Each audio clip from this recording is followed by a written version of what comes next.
This episode is brought to you by Buy My Stuff on eBay. Yes, you too can buy my stuff from eBay. Simply search for the seller, Tin Dog Podcast, and you can own some rare and collectible items. From the same people who brought you Buy My Books on Amazon. Check the show notes for a direct link. Scanning for audio.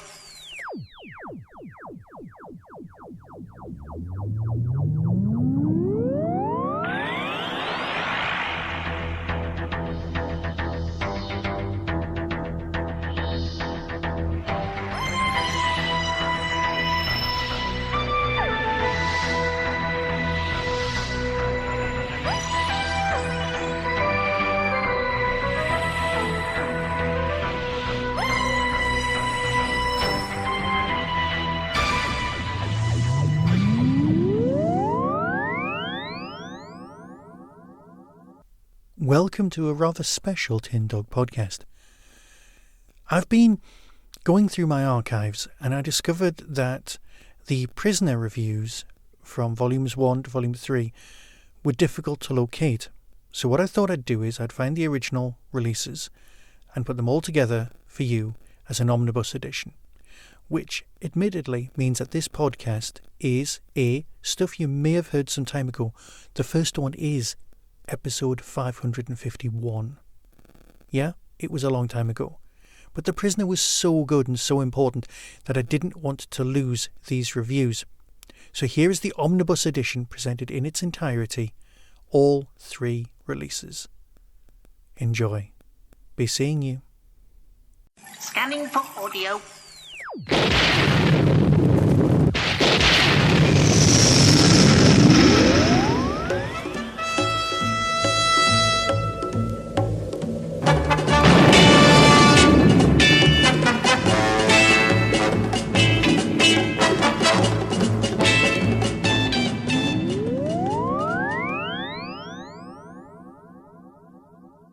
Where am I? In the village. What do you want? Information. Whose side are you on? We want information. Information. Information. You won't get it. By hook or by crook, we will. Who are you? The new number 2. Who is number 1? You are number 6. I am not a number. I am a free man. Welcome to a Tin Dog Podcast. This time not talking about Doctor Who whatsoever, but I am talking about something close to my heart. If you've listened to the last 550 episodes of the Tin Dog Podcast, you'll know that I sign off each and every single one of them with the epithet, "Be seeing you." Now, I do get the odd email from time to time from people saying, why do you say seeing you when quite clearly you're an audio podcast? Well, the reason is because that's what they say in the village. Not the village in New York, or even the pub in Newcastle. But no, the village is the setting for the TV series from 1967 called The Prisoner, Patrick McGowan's child of imagination, the thing that I loved so much growing up. Yes, The Prisoner was remade and had Ian McKellen as number 2, the world's most perfect number 2, slightly camp and just marvellous. The TV series was monumental. 17 episodes with a guy who looked just like the bloke who'd been in Secret Agent or Danger Man as it was known in the UK. And an agent had resigned. We didn't know why he'd resigned. He went home and woke up in a strange, almost Mediterranean village. Everyone was charming and lovely, and all they wanted to do was know why he'd resigned, and he just wouldn't tell them. And he wouldn't tell them for 17 episodes, 2 seasons of, well, let's call it remarkably confusing thriller. Some people tuned in thinking it was a spy thriller, a continuation of the Danger Man series, and it simply wasn't. It was something so much more. It was about freedom, it was about self-control, self-determination, it was about what made yourself yourself. It was about everything, and it was about imprisonment. The ending, well, let's look at it this way. My dad came to me in the 80s and said, right, there's something starting on Channel 4, because Channel 4 just started. Something on Channel 4 tonight. You'll love it. You will completely love it.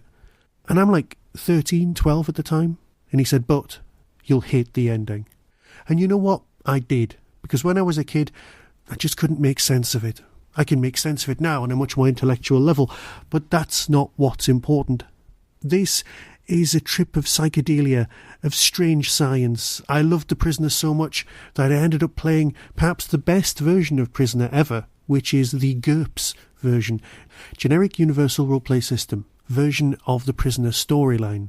But of course there are lots of other books, lots of, dissertations all written about what The Prisoner means. It means whatever you want. It's the sort of TV series that touches you on levels that you're unaware of, and you come back to it and think about it. So it's kind of impressive that Bigfinish have A, managed to get the rights, and B, managed to remake it. Now, when they remade the Prisoner TV series with McKellen and moved the whole thing to America and had a very interesting take on it, it was only 6 episodes long and it was a mini-series. This is nothing to do with that. Yes, some of the main themes are similar, but this is firmly anchored in the original 60s series. Now, the original 60s series had an actor, writer and producer that was all the same person, and some of the episodes were even directed by him. This was McGowan's child, but the rights of ITC stuff do belong to ITV. So, although McGowan's gone, you've got a wonderful version. Now, when it was announced that Bigfinish were going to do The Prisoner, I was worried. Like a lot of fans, a lot of people were kicking off, going, "Oh, it shouldn't happen." Blah, blah. You know what? We're wrong. We're simply wrong. You should be able to reimagine things. You can have 1,000 versions of Hamlet and it's still Hamlet because its core values are the same, because you've got the same sort of scripts. And here we have, from Bigfinish, as of today, the 6th of January 2016, a boxed set, 3,000 limited edition, and it's just gorgeous. They've gone back to the original setting, the original ethos, the original world, because they can. And the reason they can do this is one man's role. Mark Elstob is playing number 6. More importantly, Mark Elstob is channeling, on a level I didn't think was possible, Patrick McGowan's voice. Not just his voice, his characterisation, and his character. It's as if they've taken samples from the TV series and given them back to us. It's an incredible performance. I have never heard. It's not even an impression. It's actually channeling. It's possession. This performance is superb. But let's be a cynic for a moment. You've got 4 stories here. You've got The Prisoner in its original 1960s setting. And yet it's not quite the same thing. There was a lot of spurious pseudoscience in the original 60s version, but here you've got something else. And like the original 60s version, as an audience member, you were sitting there going, "Oh, what's going on? I'm going to try and figure it out," because that's what we do. We like to try and figure out what's really going on. And the pseudoscience here is the pseudoscience of today, of the mid-2010s. People have tablets. There's mentions of cloning. There's holograms. Yes, the sort of thing that might have been thought of in the 60s. But these things are a lot more real these days. So yes, it's more of a science fiction-y feel, but it is about freedom and self-determination. And this is where the cynic in me comes from.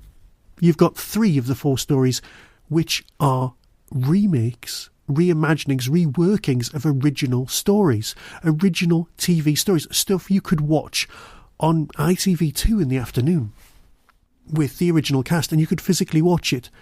But that's not quite the case. These things have been tweaked, turned, made more accessible on audio, and been recast. The number 2s that they've got in for this are just brilliant. Yes, there is a tiny niggle that I've got going, which is the voice of the village PA system doesn't sound like Fenella Fielding.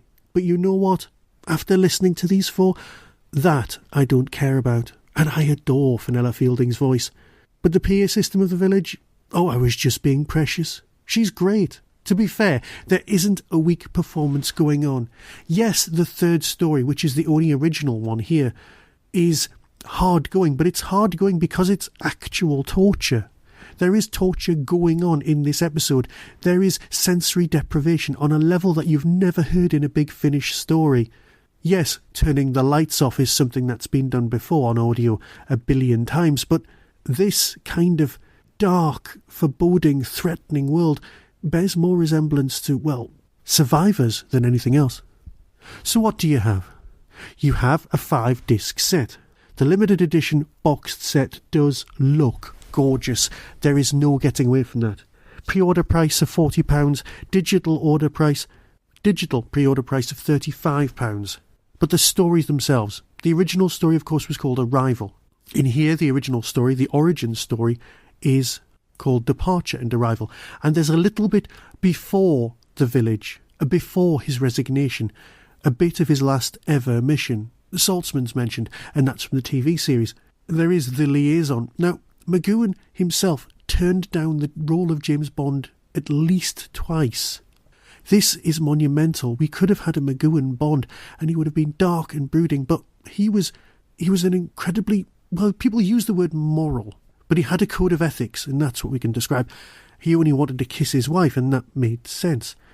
But his performance in The Prisoner comes across. His dislike of guns made him an anti-hero in America, just made him acceptable over here. So these are the things that have to echo throughout these versions of The Prisoner, and they do. So Departure and Arrival has Agent ZM73. Oh, and by the way, if you're new to The Prisoner, you do not at all need to have seen the TV series. This is definitely a jumping on point, because the ending will be different. It can't be the same. So is this a strange attempt to make things better or just different? Yes, I think so. Because the ending of the American version of The Prisoner, well, that bore a lot of resemblance to the ending of Lost. And we all know how marvellously accepting we were of that ending. So whether this has an ending or not, I just don't know. But let's talk about these 4 stories. Departure and Arrival. The synopsis reads, a failed meeting in Belgium catalyses Agent ZM73 to resign from his top-secret post. But when he awakes the following morning, everything is changed, even his name. Trapped in a bizarre coastal village, with every move monitored by the mysterious Number 2, the man, now known as Number 6, struggles to make sense of it all. Yes, this is all about identity. The quest to find out who is Number 1, who's actually behind the scenes and running things, which not necessarily is the same thing.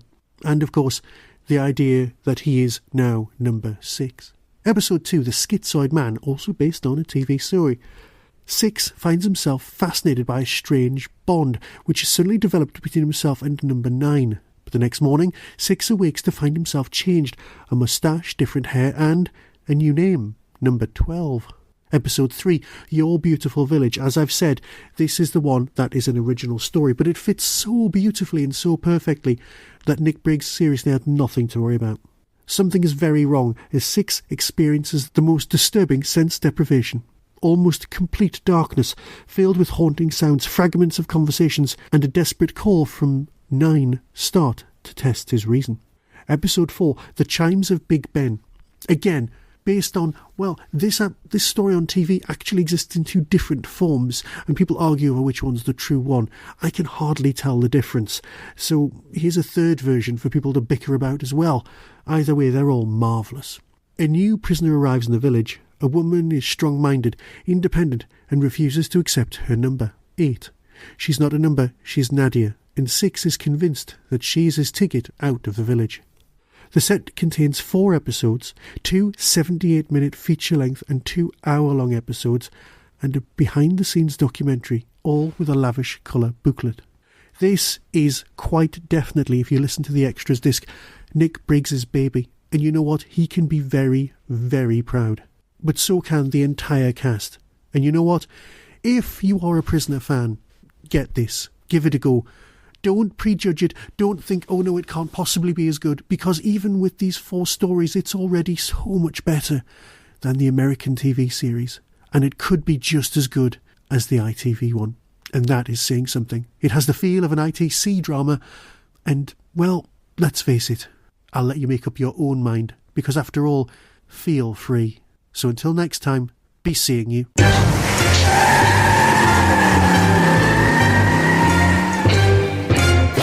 hope he doesn't break any speed limits and get himself into trouble. He's going to get himself killed one day, you know.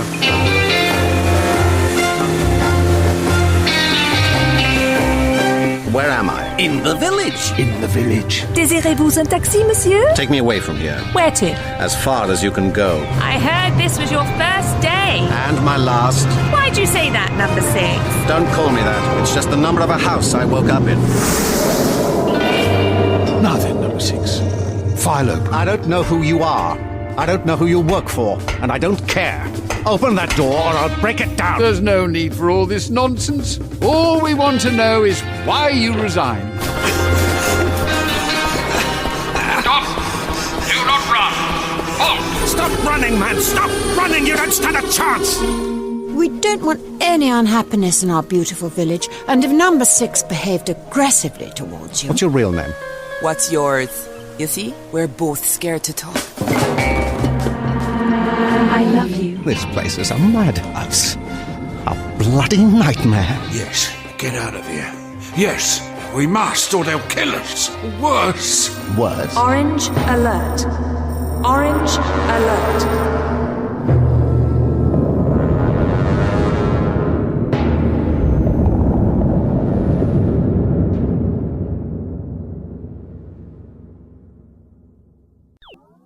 Scanning for audio.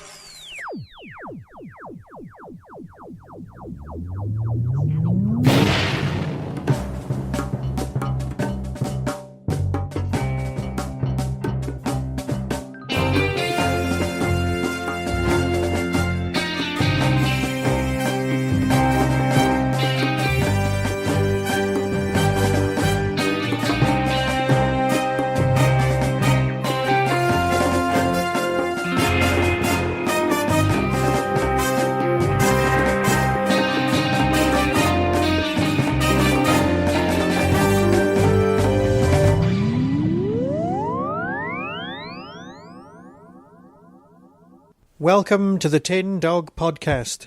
This time, talking about The Prisoner, Volume 2, from Bigfinish. Yes. Now, for those of you with long memories, you will know that there was a competition run by Bigfinish last year when The Prisoner Volume 1 was released. Now, the prize for this competition was for the best review of The Prisoner Volume 1. But the prize was to get to go to the studios. Now, I was kind of hoping that my review, which was admittedly glowing, would come in quite high up and win, the same way that I constantly hope to win the Paul Spragg Memorial Prize, and don't. You see, I kind of really want to go to Bigfinish. Part of me wants to go when they're recording my stories, but I really do want to attend a recording session of some sort. It's a small dream, but it's mine. And, of course, I didn't win that competition. So what I thought this time is, and bear with me, I'd make this the single most exciting review ever. My plan was to record each individual part of this review. It's a 4-disc box set, and to do each individual one in a different location. I was going to do it on the top of the car park that's in Get Carter, inside Tim Peake's space capsule, don't ask, and that kind of thing. Underwater, that kind of... in a helicopter. On top of a cliff. All in exciting locations, which of course you'd have to imagine. My next plan beyond that was to try and fake that using a load of sound effects. But then I realised something. You don't actually care about that, do you? What you want is for me to record a nice review about the stories, what I thought about them, some opinions, some pithy remarks, and then you can go on your merry way after you've heard the trailer. All perfectly reasonable. So I promise there'll be no exciting locations, there'll be no hanging out of aeroplanes or inside giant secret hangars. No, this is just me and you having a chat about The Prisoner Volume 2. I will, however, be doing this one story at a time because I want to savour this box set. Yes, I know it came out a few weeks ago, but that's all right. I'm sure Bigfinish won't mind me talking about it now. So, one story per time. And I've just listened to I Met a Man Today. It's adapted from Many Happy Returns. That's a TV story, but obviously this is a reimagining, no, a parallel universe Prisoner, where it exists on audio. Yes, you've got some of the original ideas and concepts from the original series, but there's stuff you just can't kind of do these days. Now, admittedly, it's set in 1967, but there are flashes of modern technology which are gloriously confusing.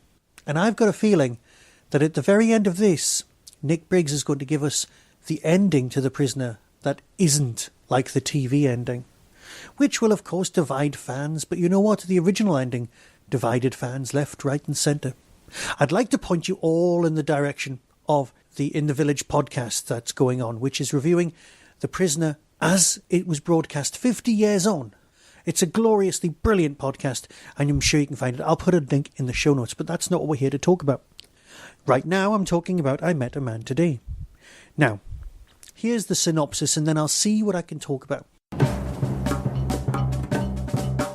Exhausted after a daring escape from the village, Six returns to London to find a woman living in his home. Despite being fearful that this could be yet another trick by those who run the village, he dares to take the risk and starts to get to know her. Meanwhile, those running British intelligence have their own agenda. Now, when I was a kid, this was one of my favourite episodes of the actual TV Prisoner. I loved the fact that he'd finally made it home. Yes, I know for a fact that most of this episode is in silence, which was hugely important to me as a kid. I was watching this going, oh, he's just doing stuff. Yeah, he does a daring escape, but he wakes up and everyone's vanished. It's not like anyone's going to stop him trying to escape. No, he's managing to escape from the village by building a raft and getting back to, well, Blighty. He knows that it's real. It's not like one of the other times in the other episodes. This ain't no hologram, my friends. It's all as real as it gets on this programme. And let's face it, subjective reality is a definite cause celeb when it comes to this lot. So, he's made it home. He's found someone living in his house with his car. Someone who has a backstory about, well, their previous husband and a housekeeper. And there's a woman who's rather nosy from the pub. And of course, those at British intelligence want to torture him in almost exactly the same way that the people at the village did. He's now a liability. He may have been broken. He may not. They just don't know. This is the sort of third man Philby type thing that was going on in the 60s and probably goes on even today. You just don't know who to trust. So you trust yourself, but even in the case of The Prisoner, is that too much? That's why The Prisoner is so good. Yes, calling him Six is bad, and so on, but we'll have to do that. Mark Elstob is just glorious. If you need a tagline, that's the one you should use. Because his number 6 is McGowan, but it's not. It's better, but it's more personal. He's more violent, which McGowan's character wasn't, and that's what works. I know McGowan was offered the role of James Bond at least twice, but you know what? He's so much better as being Six. It's soul-destroying to know that he's not around and that we won't be able to interrogate him on the exciting world of podcasts and find out exactly what he had in mind. The idea of a DVD commentary would be glorious and lost on us. It's just not going to happen. Story 1 is great, but obviously, just like the TV episode, it's going to end up with them being dumped back in the village. Now, in the TV episode, he's flying over what could be France, and he circles it on the map where the village could be. But in this story, those plot holes are nicely sewn up. We're back in the village, and we know where we stand, and there's another new number 2. In a recent podcast, Nick was asked about casting, well, the castings of number 2. And he said, rather correctly, that it depends on how it's written. Now, when I'm writing something, I've usually got somebody in mind to play the parts. It helps me create the characters in front of me. But if you're writing something and then only afterwards do you come, right, who does it sound like, and then who's available, then that's a really technically good way of working. But you know what? This probably isn't going to come across as the best review of The Prisoner Volume 2. It's not exciting, but it is honest. So perhaps we're all winners in that one. Except, of course, I didn't get to go to the filming of a recording. Anyway, I'll let you go. I'll listen to story number 2 and report back then. So, back in a moment. Welcome back. Time for 2.2, Project 6. Now, it says on the Bigfinish website that it's adapted from A, B and C. Here's the synopsis. 6 is now certain he can't trust anyone. Any food or water in the village could be laced with chemicals to alter his mental state. Going nil by mouth in an attempt to prevent potential drugging, he finds himself dazed and confused by hunger and dehydration, and a prisoner in a secret laboratory makes some unnerving claims that lead to the identity of number 1. Now, it's difficult to talk about these things without giving away spoilers and plot twists, because, let's face it, it's the prisoner. The eventual revelations that's going to come or may not come or may never ever come at the end, well, they're going to come our way eventually. This is story number 2, and they're already talking about the identity of number 1. A, B and C is a great TV episode, but I am trying to completely separate TV prisoner from audio prisoner. And that's probably for the best. They're very different creatures. For a start, the pacing and the knowingness of the audience is so much higher here on audio. We're constantly guessing. Let's face it, we're all prisoner fans, so we're in on the fast track. We know what's going on. We know how narrative works. We know the original stories that have influenced quite heavily these audio adaptations. So every time they veer away from the plot, we're intrigued. Every time they give us another snippet, or every time there's a certain meta-textual gag, yeah, and you'll know it when you hear it, well, that's just for us. One definitely not spoilerific aspect of the second story is Nicholas Briggs's cameo. It's nice to appear in your own work, always is. His cameo is appearing as a person who lives in the village, number 99. Is this a reference to the 99 Cornet, as discussed in great depth on the Bigfinish podcast?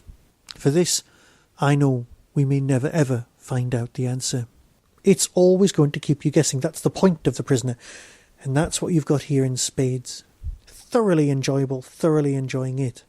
I can't fault it. Performance-wise, just captivating. And plot-wise, simply intriguing. Yes, you're with the prisoner when he says it's all in his own mind. But are you sure it's all in his own mind, or just most of it, or some of it? What's really going on? Well, that's the $64 million question. Either way, superb so far. And moving on to number 3, Hammer into Anvil.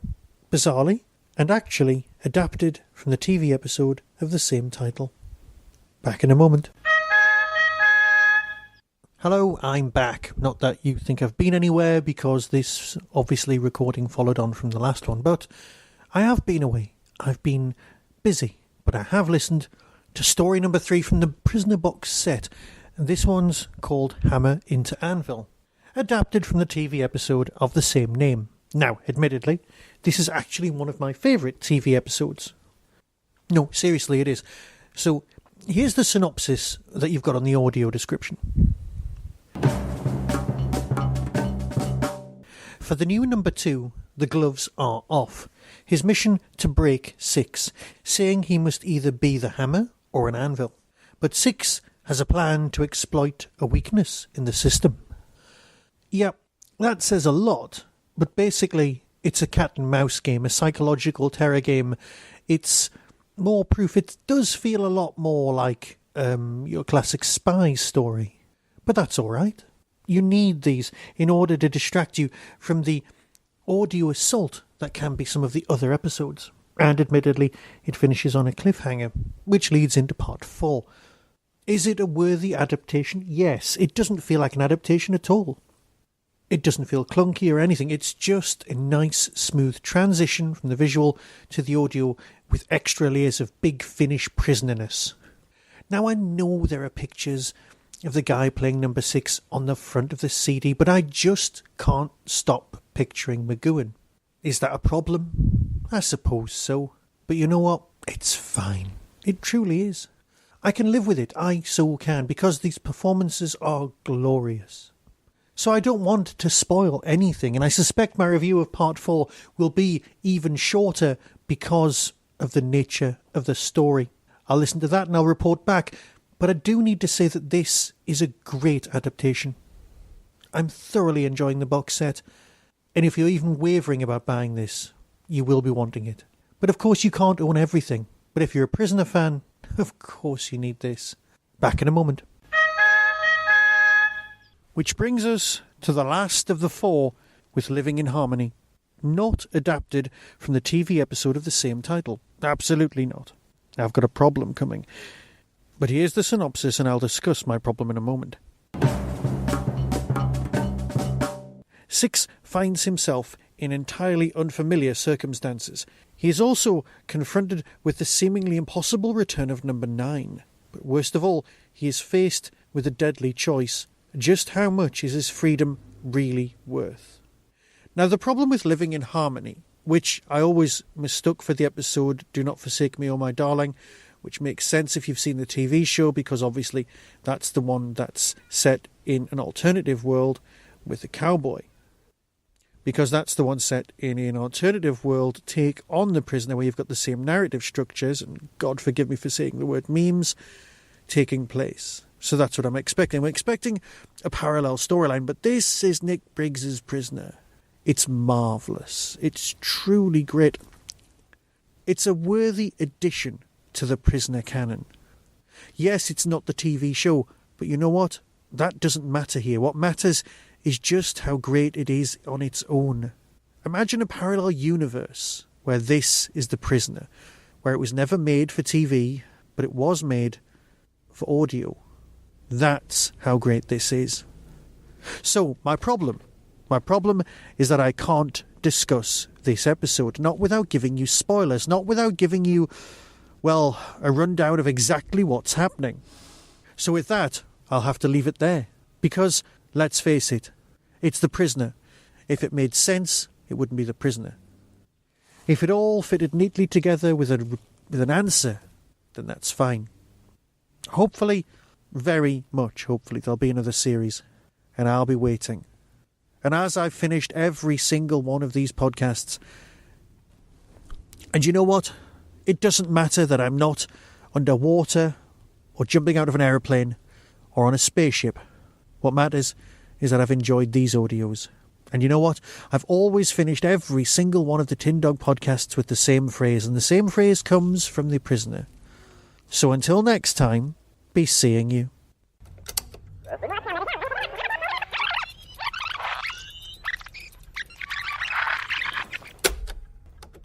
I met a man today. An extraordinary man. Please state your code.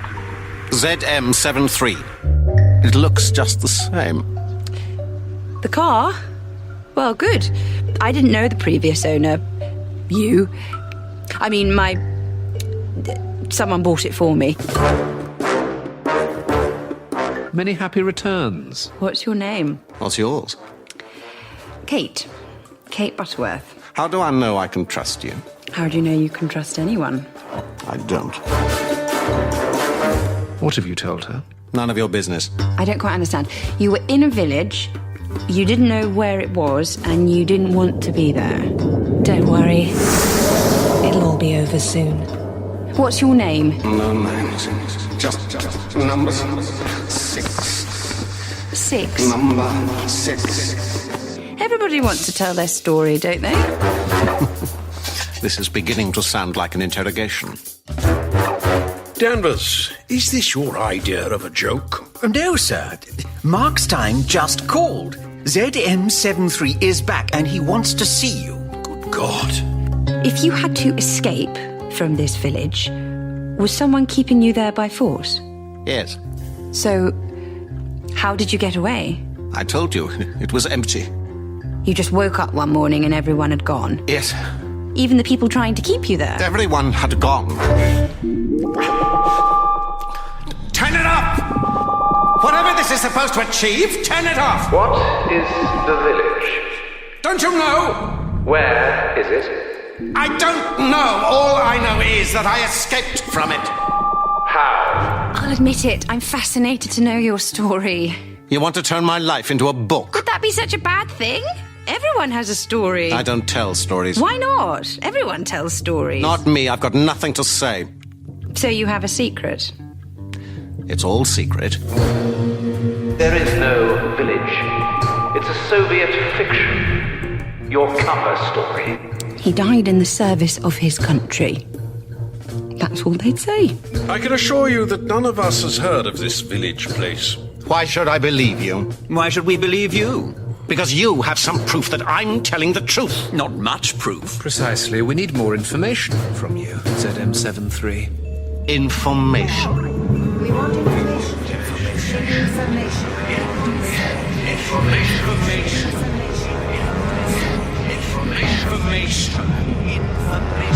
Did you tell them why you resigned? No. Why not? Because it was none of their damned business, and it's none of yours either. 55 Delta Tango 6 to tower, now on course. Over. I met a man today. An extraordinary man. Well, certainly a man with an air of mystery about him.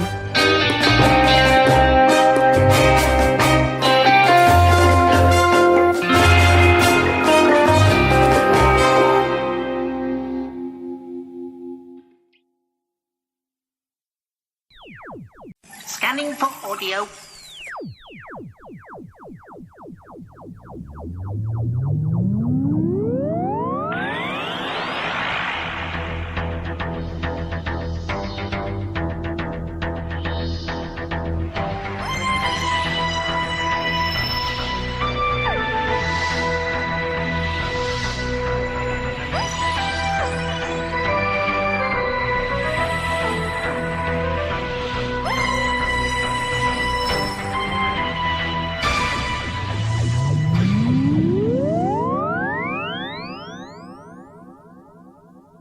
Welcome to a Tin Dog podcast, this time talking about The Prisoner Volume 3, the last of the boxed sets. I don't know why, but I possibly expected there to be another one. I was wrong. Based on the classic ITV series, this has gone a different way. Now, I intended doing two different Prisoner podcasts. The first one, this one, reviewing the box set. Spoiler free.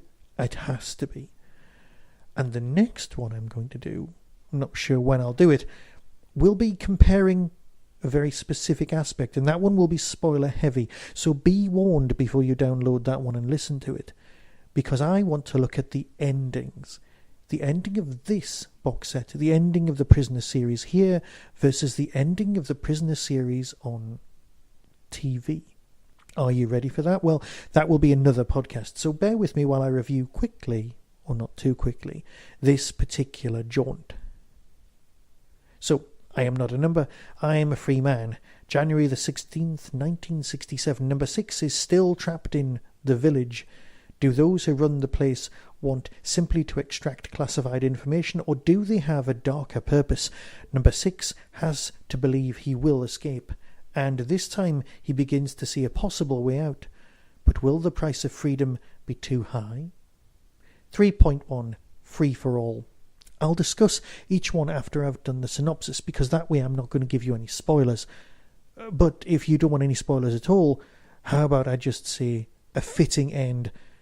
An ending better than the TV series, and as far as I'm concerned, just a storming collection. If you've had the other two, you need this one to finish them off. 3 box sets, just brilliant. And I'm sure at some point they'll be available in one big, lovely cardboard-bound sleeve. Superb. The Prisoner just rocked. That's all you need to know. But if you want to hear me talk about the actual individual stories, of course I will. Keep listening. Time for an election in the village. The regime seems to want 6 to stand as a candidate to be number 2, but when 2's manifesto seems to be based on the notion of freedom, what platform will 6 decide to stand upon? And can there ever be freedom in the village? Now, of course, Free for All is the episode where number 6 and the TV gets to be number 2, and apparently gets to find out things. It gets a bit complicated beyond that. Very, very dark, very, very strange. And in the UK, we're currently weeks, days away from a general election that could either save the planet, save the world, save the UK, save European Union, or just sell us wholesale out to Donald the Honest Trump. Yeah, I'm not at all fixated on the election.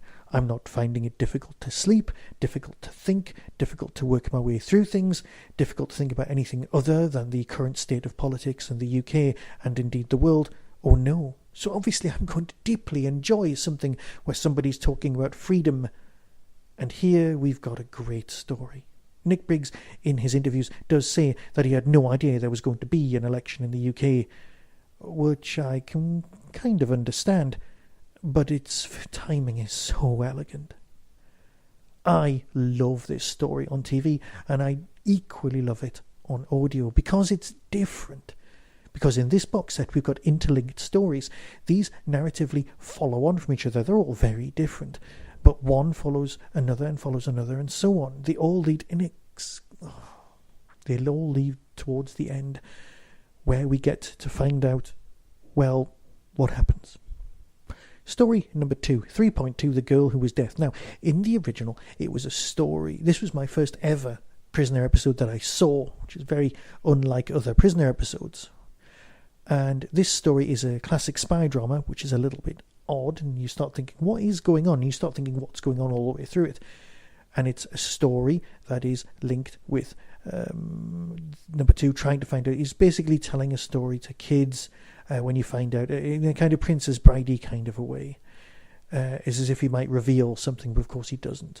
And of course, in this storyline, well, here's the synopsis as written on the website. No spoilers as always. 6 finds himself free again, back in London. But how did he get here? An explosion rocks the city, and 6 must work out who he can trust. Will it be Control, Danvers, number 43, Kate, number 2, or Potter?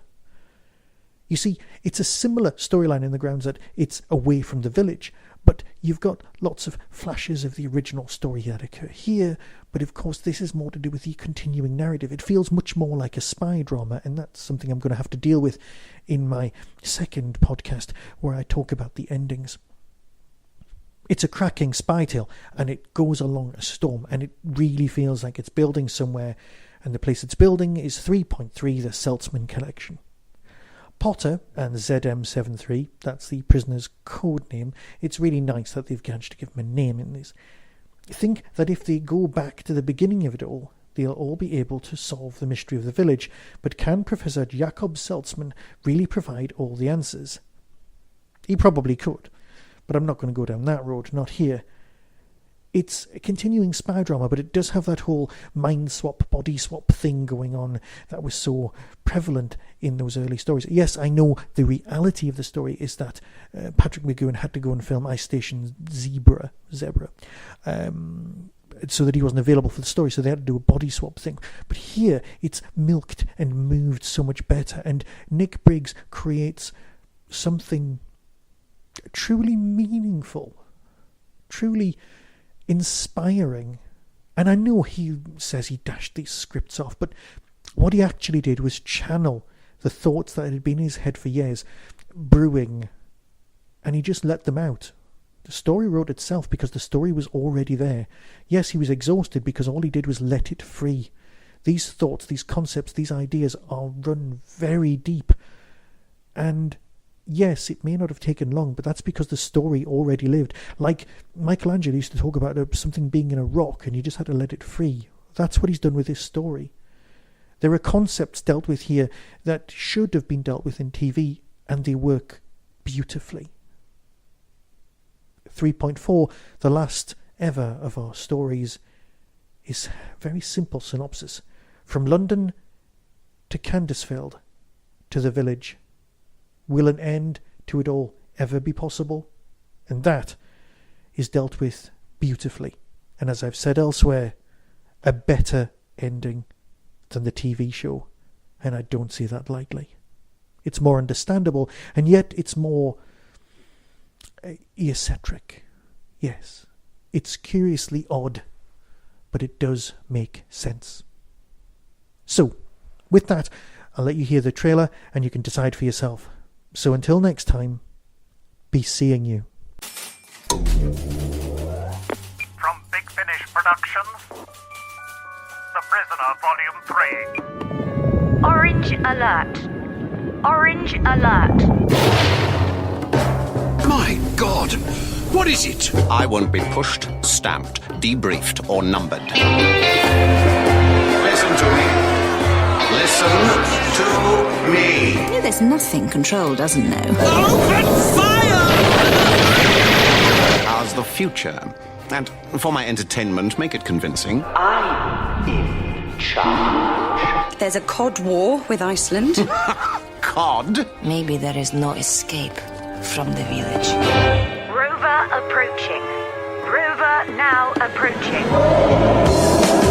Number 43, was she on the plane? I thought she died in the crash too, like you.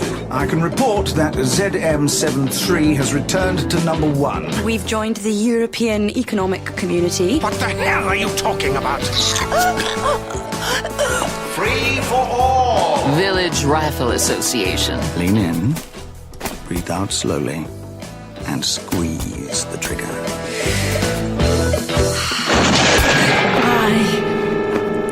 Love you. The Defense Secretary himself actually exploded. Morocco, Morocco, Morocco!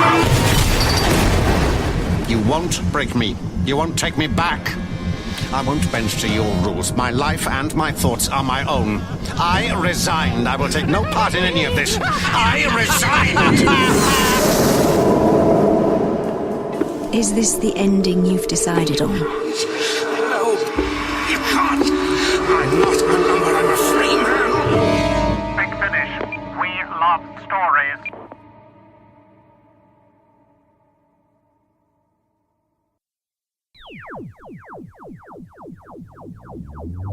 That was the Doctor Who Tin Dog Podcast, available on iTunes, YouTube, Twitter, RSS, Vimeo, and across the internet. Doctor Who and its associated properties are all copyright and trademark of the BBC. No infringement is intended. Why not become a supporter by visiting patreon.com/tindog. Contact the show on tin-dog@hotmail.co.uk. The Tin Dog Podcast is a founder member of the Doctor Who Podcast Alliance.